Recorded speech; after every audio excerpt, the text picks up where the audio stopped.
At first, your backyard after dark looks almost embarrassingly wholesome. A few yellow-green sparks hover above the grass. One flashes near the fence, another answers from the weeds. It looks like nature has installed tiny fairy lights for free. But some of those lights are not love letters. They are fake dating profiles operated by a predator.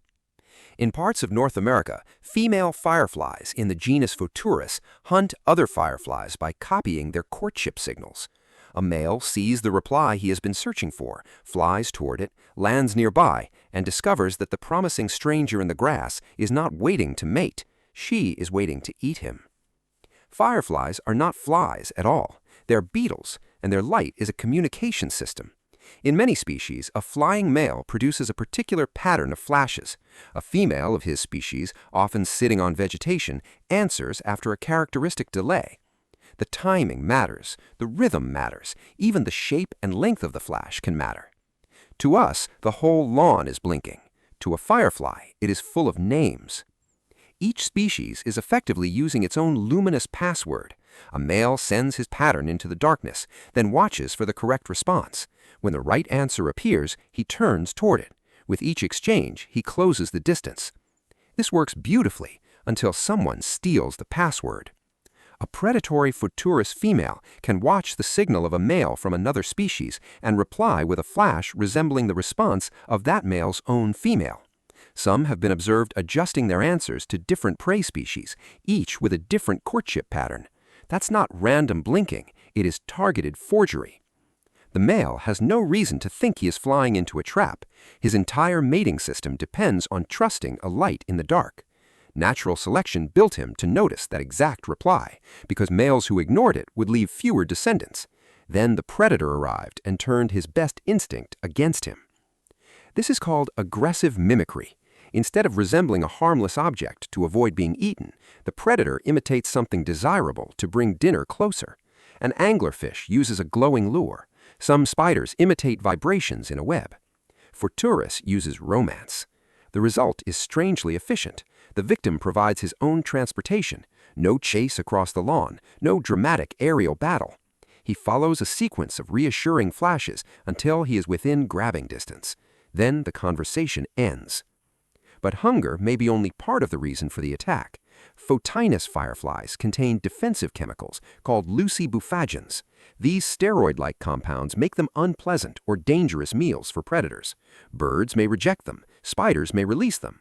Their glowing body is not merely beautiful, it may also function as a warning that says, in effect, eating this beetle will ruin your evening. Photuris fireflies cannot make these particular chemicals for themselves, so some females steal them.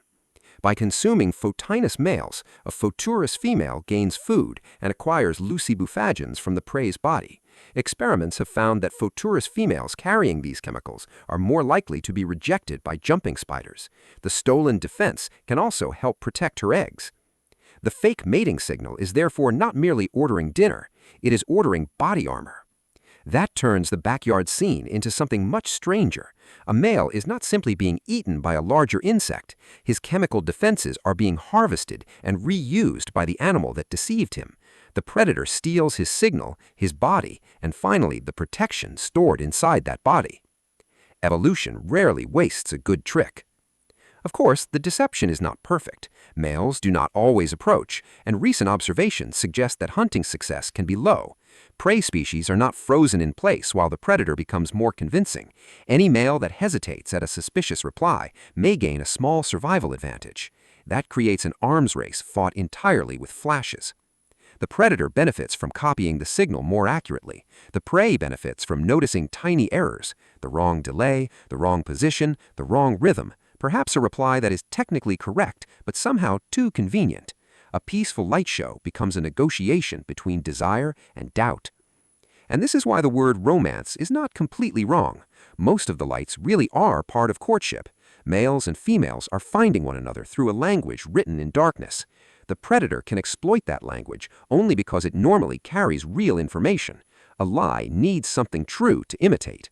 So the lawn is not secretly evil and every flash is not a murder beacon. It's more interesting than that. The same glow can be an invitation, a warning, a disguise, or a trap, depending on who sends it and who is watching. From your window, the lights still look gentle. Down in the grass, one beetle flashes a question, another gives exactly the answer he wants. And somewhere between those 2 points of light, a love story becomes a food chain.